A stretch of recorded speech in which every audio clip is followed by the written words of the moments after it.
Hey everybody, welcome back to Garage Story. So it's that time of year again when, well, the weather starts changing. I'm wearing a long sleeve shirt. It's in the 50s, it's windy, and the leaves will soon be falling. So I thought today would be a great day to dive into a project that I've had sitting in the back burner, or on the back burner, for 2.5 years. And this is it, a leaf vacuum mulcher that I picked up when I was picking up a lot of mowers, buying a lot of stuff. Somebody messaged me and they're like, hey, I've got some mower parts and stuff. You want to come look at them and see what you want to buy or whatnot? And I did not realize that this guy had mostly push lawnmower parts, because I'm much more interested in riding lawnmowers. I don't really like push mowers that much. I don't think that they're worth that much when you sell them, and the amount of work you put into them, and it's just not my comfort zone. I was kind of disappointed by what I found there. But he also had this leaf vacuum, and I wanted to help the guy out a little bit, so I paid him $50 for this leaf vacuum. And I don't know exactly what's wrong with it. I don't really remember. I know he gave me a couple of parts. That's actually a carburetor kit. There's a jet in there, a needle. I'm sorry, the float needle. But he also gave me a primer bulb. I promptly tucked this thing away and then thought, oh, I should get that out and fix it before fall, and I didn't. And then the next year came and I also did not fix it before fall. But you'll probably see this on a video someday. Here we are. I decided maybe I should actually go ahead and try to get this thing fixed up and probably sell it, because I don't really have a whole lot of need for a leaf vacuum in my yard, at least not anything this size. Maybe something much bigger. Let's look it over and see what we got going here. So it is a Tecumseh 3.5 horsepower engine. I have done very little, if any, work on Tecumseh engines. It has a secondary leaf bag. Has a small remains of a mouse nest there. Plastic deck seems a little questionable for this type of application. I've never had this engine running. I've never seen it run. I don't know anything about it. Like, what am I even trying to do? I have no idea what I'm doing here. What are these wires doing down here? Oh, are you all right? So first things first, let's check the oil. Okay, this thing is full all the way with oil. I have no idea how much oil you're supposed to put in here. Next question, will the engine turn over? Okay. Engine turns over. Recoil's a little sticky.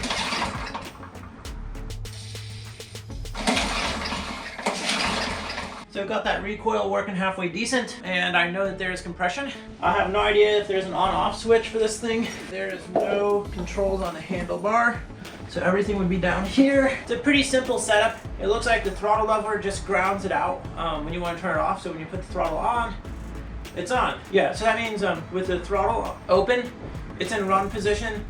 We can check for spark. So let's go ahead and check for spark real quick.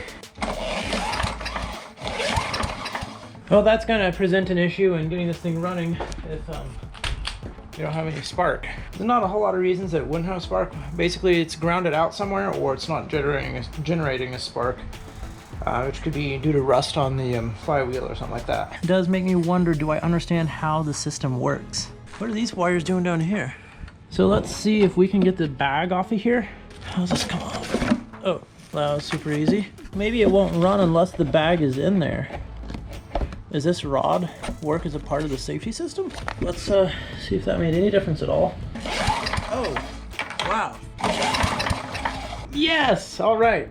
That was a major difference there. So that rod has to be seated in there properly to get spark. So now that we've verified that we have compression and we have spark, I'm pretty sure this thing's gonna run.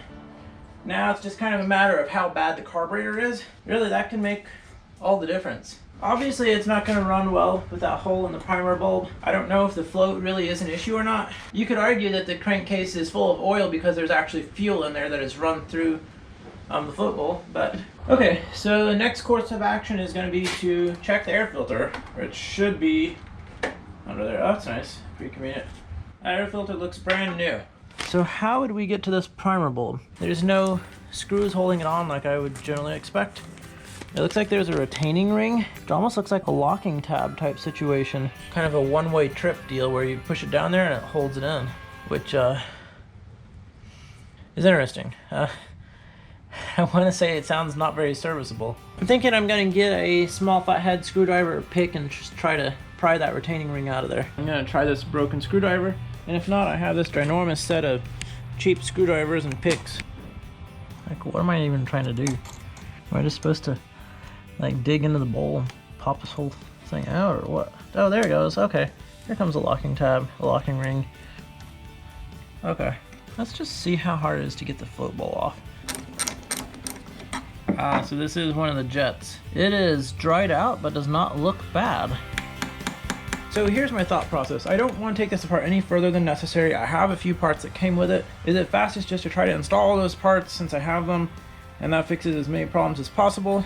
Or is it a waste of time to install parts if they don't really need to be installed? Would rather like fix it part way, then oh it doesn't work, then take it apart more and try to use those parts. That's kind of where I'm at.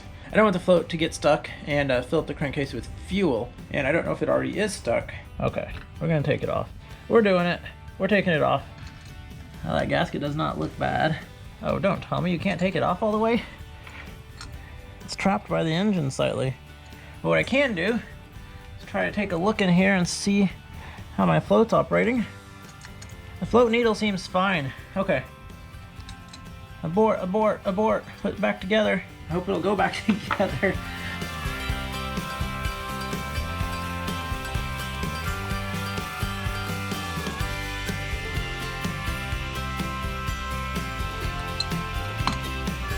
If I didn't damage anything, we should be in good shape. Now we just need to get the primer bulb area cleaned out. That's gonna be some carb cleaner. So I have the new parts. Make sure they're clean. Water got in that bag somehow. Okay, there's more water in there than I was expecting. I got water on my face. That happens sometimes. We should be able to just slide this puppy in here. Oh yeah, it slides right in there. And this retaining ring should just slide in there also. Try to push it down in there. It feels like it is seated in there pretty well. So now I think we're ready to add some gasoline to this thing and see if it'll run. That didn't take long.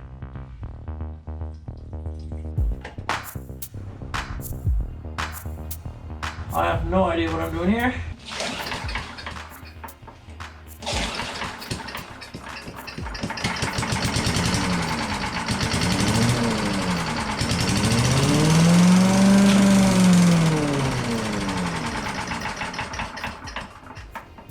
It started and promptly stopped. I forgot. I was gonna check the underside of this thing. So we had a mud dauber nest that we hit real quick. Oh yeah, okay, this looks pretty good under here really, other than the mud dauber nests. All right, here we go.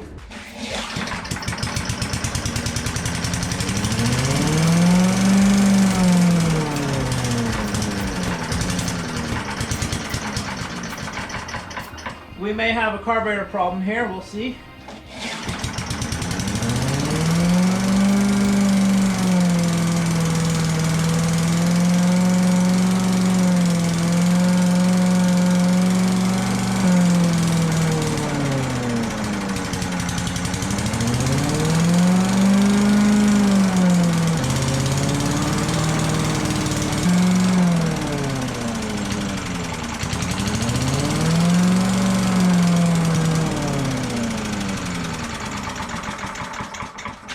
Well, she runs. I don't know if I'd say it runs great, but definitely runs. I think it might clear up a little bit the more it runs. Not a whole lot of throttle control there. Basically either off or on.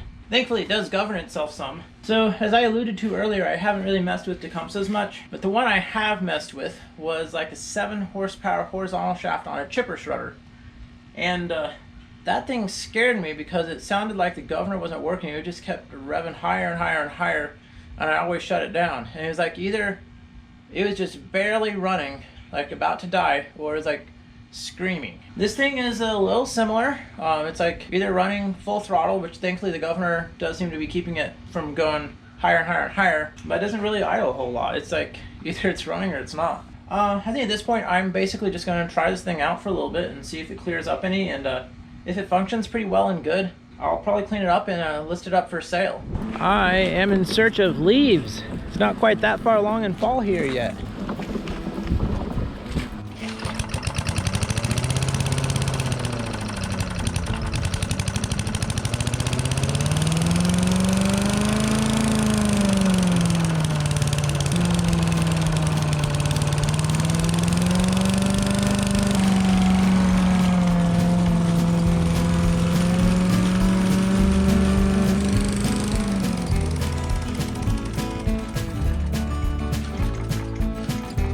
I don't think it was ready to come out of the shop yet. Oh, my bag slipped out. Now it'll fire up.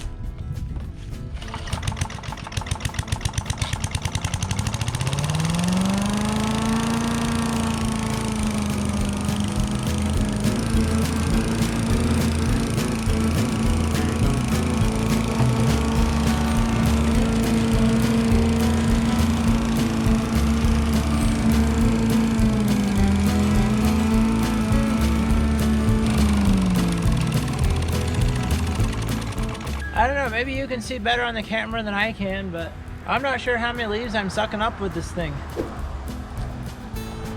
I don't know, I'm not sure what the big deal is about a leaf vacuum like this. How much time do I want to put into this thing to make it run better? What did I get?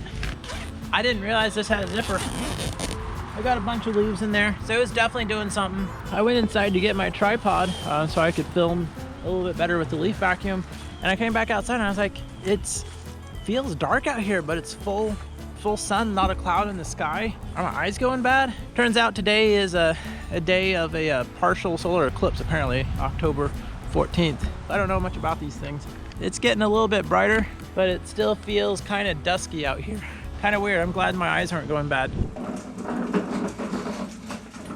Okay, so it's a few weeks later and I've had a little bit of a change of heart. It's bugged me that I did not get this thing running right, and I also have not sold it. So those two facts combined are leading me to want to go ahead and see if I can get this carburetor off real quick and give it a cleaning, and hopefully it makes it run better. Don't want to spend a ton of time on this. I always say that. It's kind of true, and I kind of do spend more time on things than I want to. That's just the way life is sometimes. I want this thing sold, and we finally got our first freeze and the leaves are falling, and now is the time. Let's see what we got going here to get the carburetor off. I need to get, I think, yeah, the manifold off, so I need to take this air filter box off. This isn't a how to fix a Tecumseh engine video because I've never really done this before, especially not this model of engine. So it's hard to do a how-to when I don't know how to. This is me trying to learn how to.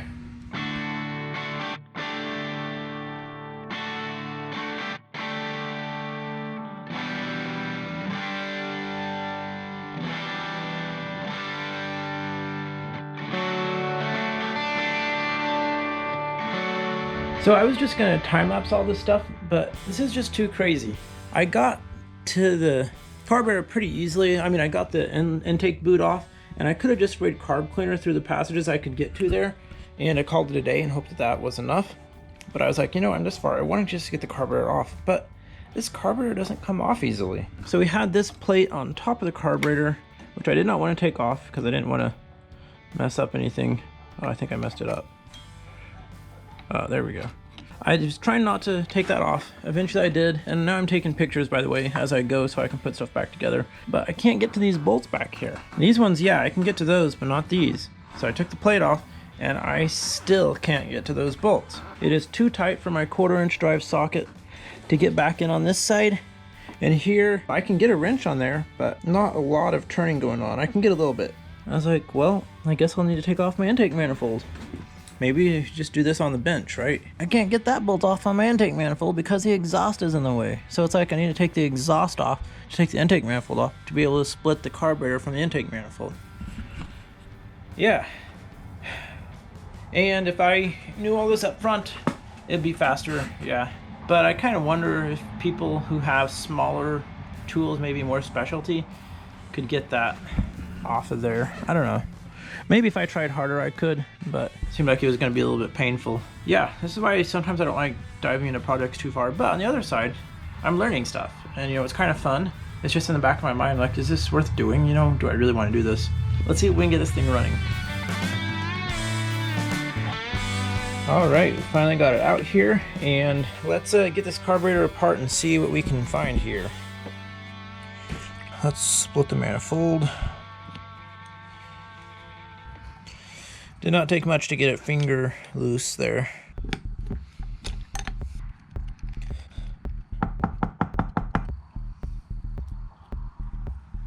I'll take the football back off. That took the manifold off. We tore it just. No, actually, I think that should run fine. I'll try to leave that gasket alone now. It's a little lapse on my part in grabbing this for leverage. Man, who tightened that on there? Well, it came off. Yeah, there's definitely some crud in there. So now let's take off the float. Our float needle looks okay. This carb looks super simple. Let's just go ahead and flush everything out. Okay, so it's coming out here in the main jet. And those both feel pretty clean now. Alright, so I have blown through pretty much all the passages and everything seems to be pretty clear. So I think we're going to be good for reassembly. This gasket here I probably could reuse, but since I have a new one and if I bend it you can see slight signs of cracking in there, I'm going to go ahead and replace that. That's interesting. Okay, so it looks like there's a little seat for the float needle, a rubber seat, and I don't see a rubber seat in there, so that concerns me a little bit. I feel like I would have seen a little bit of a remnant of the seat if there had been a seat. That just makes me a little concerned. Because if I stick a seat in there where there wasn't meant to be a seat, obviously that's going to impact my fuel delivery. The needles look exactly the same. So the issue is if it needs that seal and I don't put it in there, potentially we're going to be flooding the engine, which I don't want to do. And if it doesn't need the seal and I put it in, it may not get enough fuel because it's going to adjust the float height and all that stuff. Not float height, but the needle will shut off a lot sooner. Okay, I had to make a decision. I decided I'm not going to use the new float needle and seal or that gasket there. Here's our new gasket. Let's begin reassembly.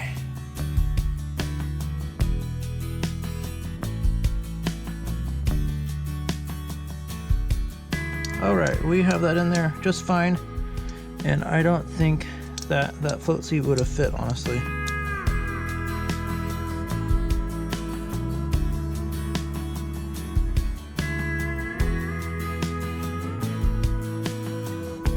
Alright, carburetor is assembled. Let's go throw it back on the machine.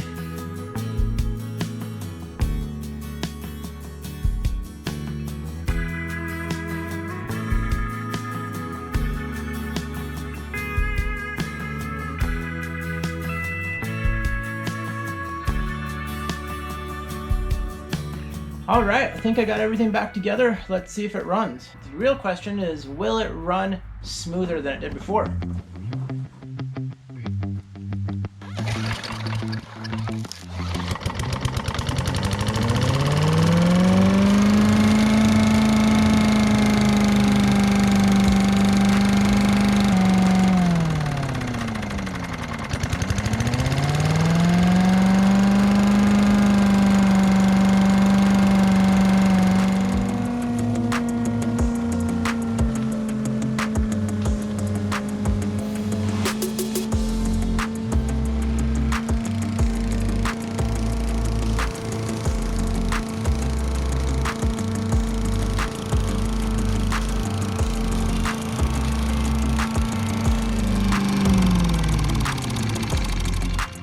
Well, I think it runs way better now. I think that was a successful operation to get the carburetor cleaned out.